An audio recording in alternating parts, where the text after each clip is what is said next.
Tonight, Democratic Congressman Adam Smith of Washington and Republican Congressman Tony Gonzalez of Texas. And it's great to have both of your perspectives here. And Congressman Gonzalez, I want to start with you because I do think one question before we get to the parliamentarian today is, can you get this done by July 4th? Can it get back to the House where you guys have time to read it and process it before you actually vote on it? I think not only can we get it done, I think we should get it done. The sooner we can get it done, the safer our country will be. I'd also say, too, never underestimate the Senate wanting to get the hell out of town as quickly as possible, right? They've proven time and time again where they can speed up the clock and get it back over to us. The House is going to break for the weekend, and we'll come back on Monday. We're ready to go. I think there's a good chance we can get this bill to the president's desk before the 4th of July. Can I just follow up with you on the parliamentarian? You know, there are people calling for her to be overruled or outright fired because of this today. Is that something you agree with on either front? No, I mean, it's probably good politics, but, you know, the parliamentarian is there to make sure that the process isn't a lottery, that vetted legislation is going to the president's desk to be codified into law. That's a serious issue. What I do say is I think it does put a lot of pressure on Republicans over the next 18 months to codify President Trump's agenda. We're going to have to do more than just this bill, this reconciliation bill. We're going to have to pass appropriation bills. We're going to have to do serious legislation to shore up, I guess, the things that are not in this, that are not going to be ultimately in this bill. Yeah. Congressman Smith, how are Democrats watching this play out on Capitol Hill as they're coming up against this deadline? Well, it's pretty clear that the Republicans do not care about the substance of this bill.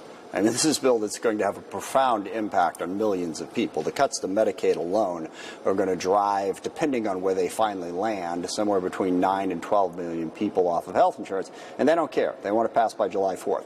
There is no reason for that deadline. They're just pushing forward because President Trump just wants a bill. He just wants a victory. And this is a bill that's going to add $3 trillion to the debt.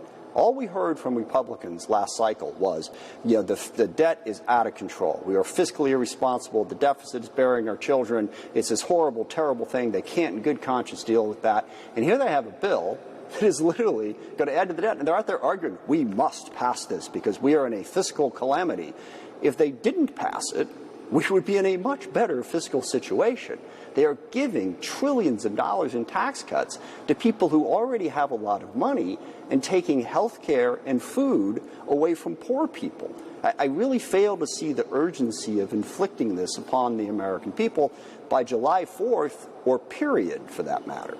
Congressman Gonzalez, what's your response? Yeah, my response is the people that are going to get this money are the people watching this show. And the money should not stay here in Washington. It should be back home in our pockets. So the tax cuts, I think that's going to help everybody. It's going to certainly help the economy. And the other sense of urgency is securing our border and making sure that these convicted criminals that are loose in our country to the tunes of hundreds of thousands, that ICE and DHS have the resources to go out and make sure our border is secure, not only along the border, but also in the interior to keep us safe. And that's fine, but are you okay with a $52 trillion debt? I mean, yeah, the money, people, if they have more money in their pockets, it's going to be better, but then why not have a $75 trillion debt?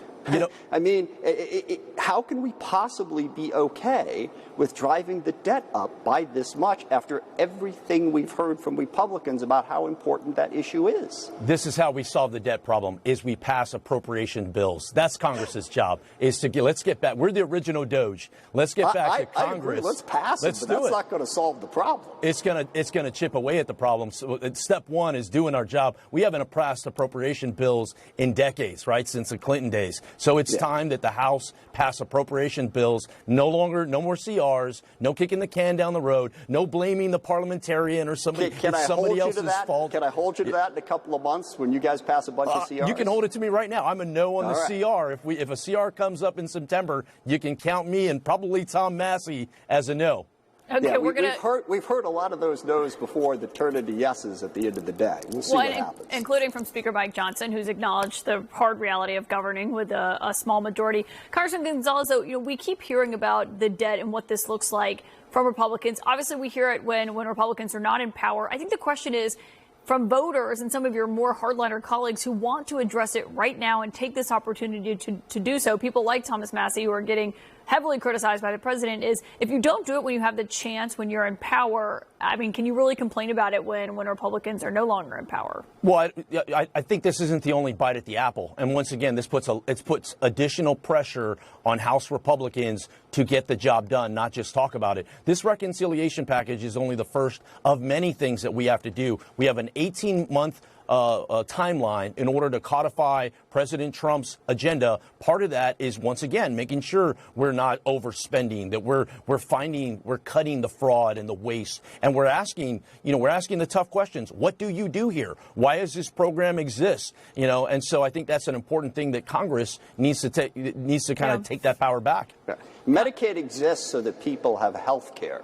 That's why Medicaid exists. I don't think there's any big question mark on that. Yeah, Medicaid is there for the vulnerable, right? The seniors and those. If you can work, you should get to work. We have a saying in Spanish called "a huevón," meaning you're lazy. I don't have a problem whatsoever with work requirements. There we go. You're going way beyond work requirements and cutting people off of Medicaid. We also don't want people that aren't U.S. citizens to be getting Medicaid.